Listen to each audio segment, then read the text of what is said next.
अम्बरीश जी महाराज अगर भगवान का भोग लगाना है तो जो गेहूं घर में आता है, गेहूं को भी चाकी चलाकर स्वयं पीसते हैं, बर्तन स्वयं धुलते हैं और रोटी भी स्वयं बनाते हैं। कहते हैं पता नहीं कौन कैसा बनाएगा, हमारे प्रभु को पाना है, इसलिए स्वयं हाथों से रोटी बना करके, दाल बना करके, चावल बना करके, सब्जी बना करके भगवान को भोग निवेदन। ऐसे सेवक थे भगवान।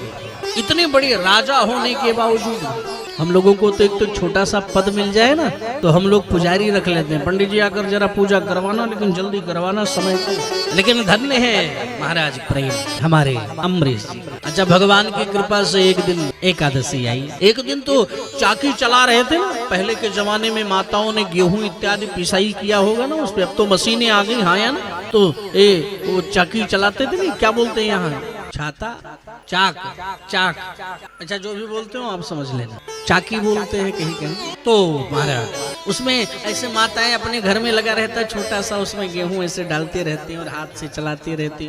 और जो पहले की माताएं चलाते भजन भी गाती रहती थी। हमारी माता जी ने तो खुद पिसाई की, हमने देखा है।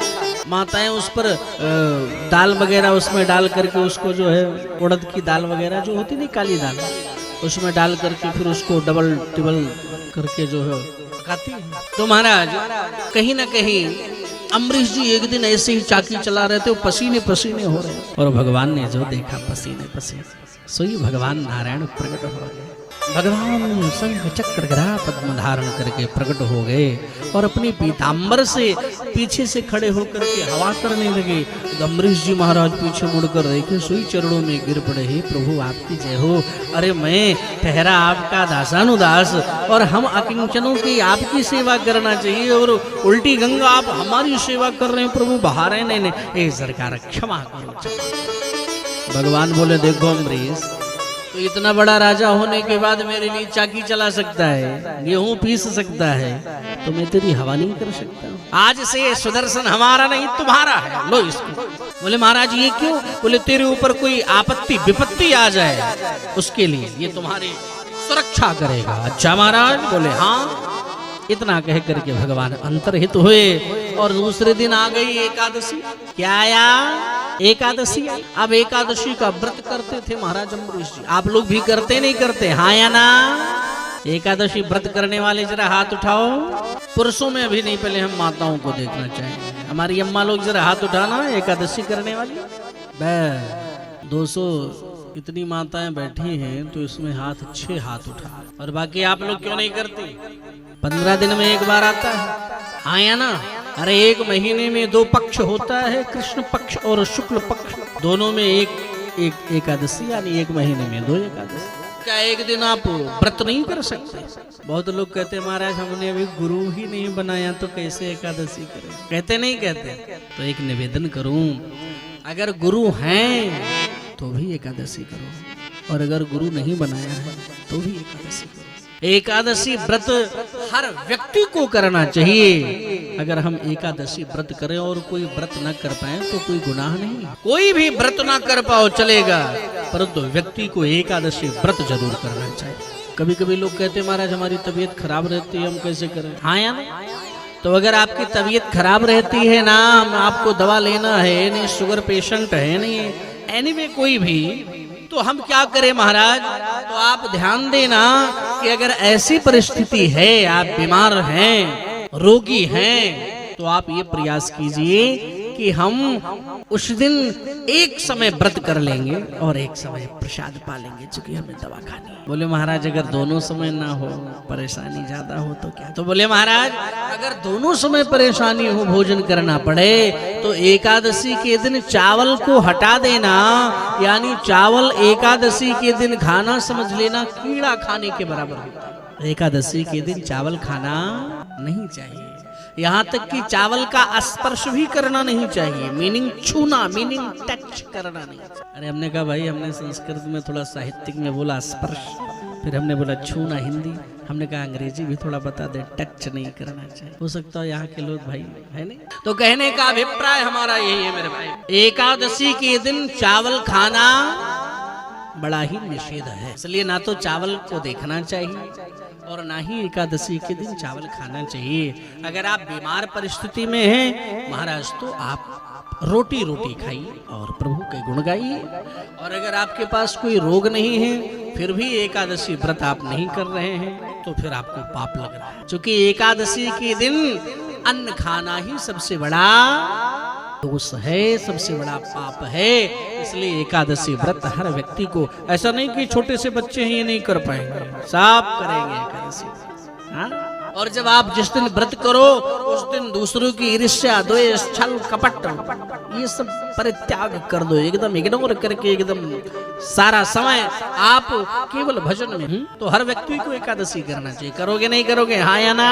हम आपसे प्रार्थना करते हैं आज से आने वाली एकादशी आप प्रारंभ करिए। महाराज अगर जीवन ना बदल जाए तो आप कहना भगवान नारायण के कितने समीप आप हो जाओ। इसलिए प्रार्थना हमारी स्वीकार करोगे, क्योंकि अगली बार जब हम आए तो हाथ कितने उठने चाहिए मालूम है?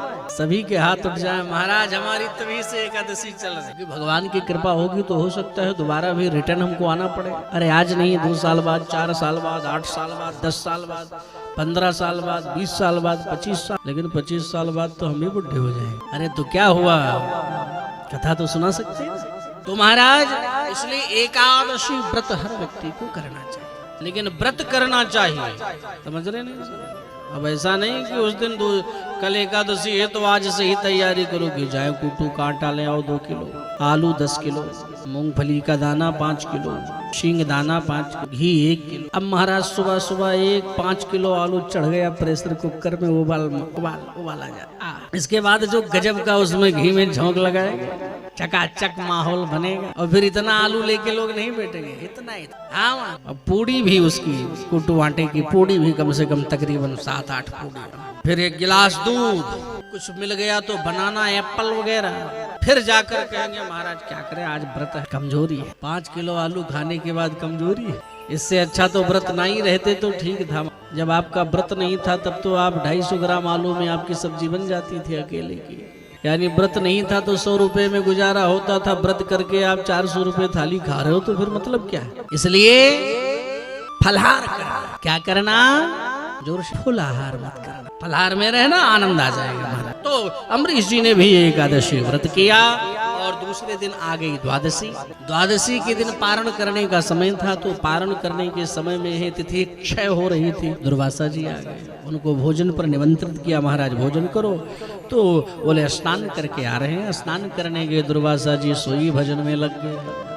अब तिथि क्षय हो रही थी तो अम्बरीश जी ने ब्राह्मणों के द्वारा जानकारी प्राप्त करके भगवान का चरणामृत प्रसाद लेकर के व्रत को खोल लिया। लेकिन इस घटना चक्र का पता जब महाराज दुर्वासा को लगा सो अपनी जटा उठा करके पटक दिया। अरे मोर, एक संत को तुमने निमंत्रित करके पहले ही पारण करके बैठ गया, इसका फल मैं अभी आपको चखा रहा।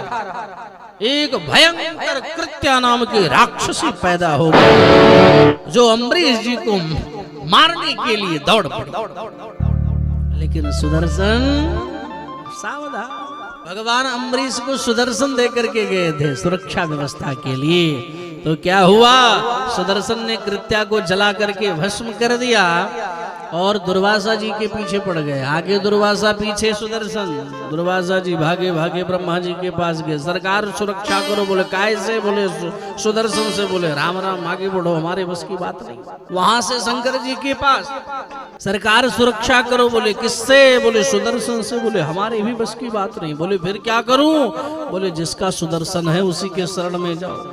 अच्छा, वहां से भागे भागे भगवान नारायण की शरण में आए, सरकार रक्षा करो। बोले किससे? बोले सुदर्शन से। बोले हमारे भी बस की बात नहीं। बोले राम राम। सारी दुनिया पर तो सरकार आपकी हुकूमत चलती है, पर आपके ऊपर किसकी चलती है जो इतना डर रहे हो सुदर्शन को रोकने के लिए? बोले देखो एक बात बताऊं दुर्वासा जी। बोले क्या? बोले जैसे एक पतिव्रता स्त्री अपने पति की सेवा करके अपने पति को अपने बस में कर लेती, ऐसे ही हमारे भक्त भी हमारी सेवा करके मुझे भी अपने बस में कर लिए हैं। मेरे भाई बहन, हमारे भक्त कहते हैं कि मैं अपने प्रभु के अतिरिक्त दुनिया में किसी और को नहीं जानता हूँ। आज मैं भी कह रहा हूँ, मैं भी अपने भक्त के अतिरिक्त दुनिया में किसी और को नहीं जानता। सरकार क्या नारायण की शरणागति व्यर्थ जाएगी? बोले ना ना ना ना, ना। बोले फिर? बोले उपायम तथैष्यामि। बोले क्या? बोले हमने तो बताया भाई, हम तो अपने भक्तों के अधीन हैं,